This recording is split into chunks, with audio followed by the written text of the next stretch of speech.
Привет, друзья! К нам прибыл вот такой вот раритет. Не хочу говорить, что в заводской упаковке, потому что это упаковка Новой почты. Вот, но выглядит впечатляюще, почти как капсула времени с хранения.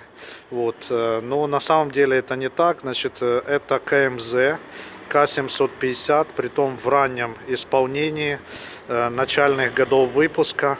Сейчас мы его будем грузить, доставлять, распаковывать и потом посмотрим, что же из себя представляет эта невероятная модель, уникальная абсолютно для Украины, ну и вообще для семейства К750.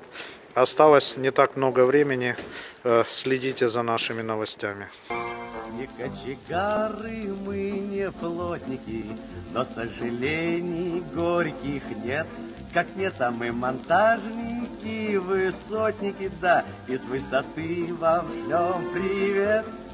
Трепал нам кудри ветер высоты и целовали облака. Слегка на высоту такую, милая ты, уж не посмотришь свысока.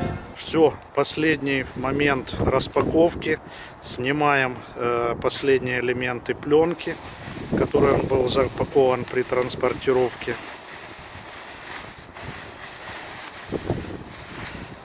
И вот теперь наконец-то можем лицезреть, как же выглядит этот шедевр. Настоящий касик К750 раннего года выпуска. Мы видим здесь еще глушители рыбки, рычажная подвеска короткорычажная спереди. Вот как она выглядит. Очень сложная в ремонте, в реставрации. Очень немногие люди умеют ее правильно реставрировать, но здесь мы видим, что есть и верхняя такая тяжка, и короткорычажная нижняя. То есть это настоящий оригинал. Плюс крыло переднее, щиток своеобразной формы, который соответствует именно ранним К750.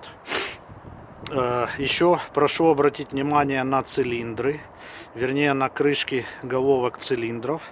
Они здесь также еще сплошные, без многочисленных ребер, которые были на последующих К750. Это так называемые ранние головки, переходные еще от М72 до К750, но вот такие вот устанавливались в первые года выпуска.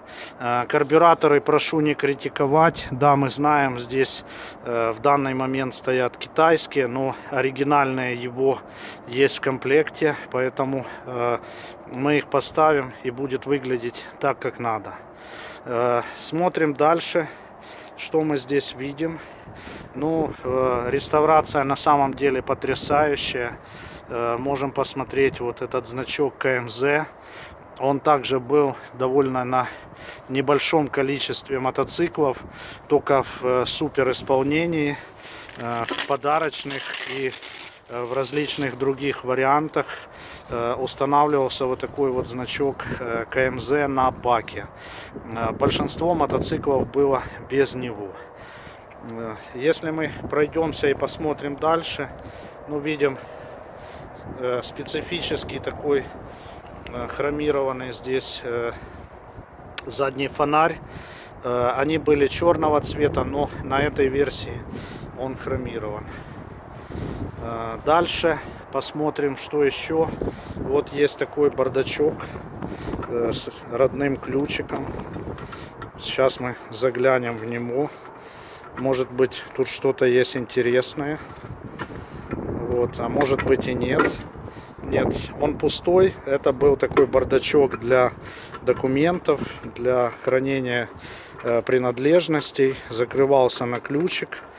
Ключик очень, скажем так, специфичный. Фактически это такой себе винтик, который просто закручивал. Вот. Ну, смотрим дальше. Как выглядит наша фара? Это тоже вот оптика, которая соответствует ранней версии К750. Значит, выпускался такой мотоцикл, начали выпускать с 1956 года. Ну, реально они пошли уже в 1958 году. Это собственная разработка КМЗ. То есть, если М72 на КМЗ, ну, фактически привезли его полное производство из Горького, включая порядка 100 специалистов, которые прибыли для освоения его производства, то К750 выпускался только в Киеве, на Киевском мотозаводе. И по этой причине это вот непосредственно такая версия киевского мотоцикла.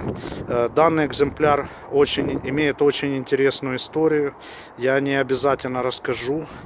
То есть он не просто отреставрированный К750, а мотоцикл с историей.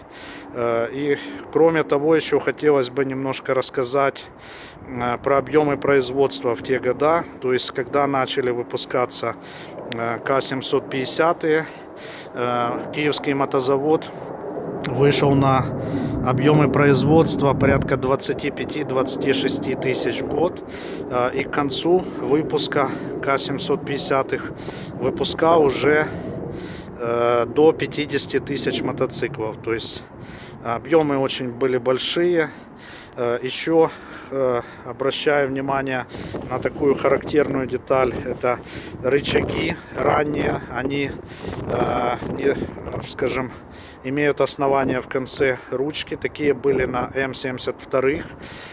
И это вовсе не случайно, учитывая, что предназначение М72 это было военное. В первую очередь это было сделано, чтобы рычаги не повреждались при падении. И вот на данной версии мы также это видим. Ну и самое главное, смотрим на ее спидометр. Да, конечно же, он был поменен, вот, но мы видим, что начальный отсчет будет идти с нуля. Поэтому данный мотоцикл начнет свою историю с нулевого пробега. Вот. Открываем бак. Здесь еще пахнет бензином. Вот. Значит, мотоцикл не так давно ездил.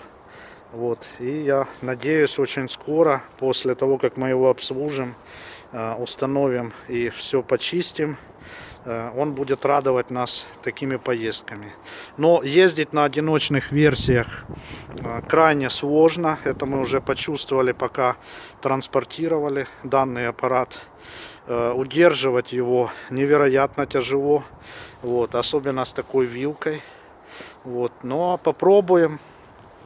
Значит, попробуем и будем снимать, показывать вам это все на видео, как он заведется, как будет ехать. Значит, здесь установлен аккумулятор.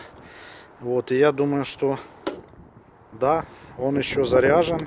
Но все равно мы попробуем его подзарядить, обслужить и запустить этот раритет, чтобы он все-таки радовал нас шикарной прекрасной ездой.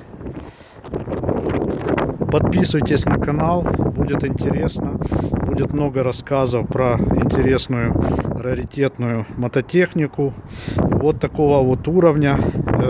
Да, забыл сказать, что данный экземпляр получил приз за лучшую реставрацию 2018 года в нашем регионе. Вот. И, честно говоря, конкурентов у него в этой номинации было немного, и он ее получил абсолютно заслуженно. Вы сами видите и качество, и проработку всех деталей. Поэтому подписывайтесь на канал, оставайтесь с нами, будет интересно.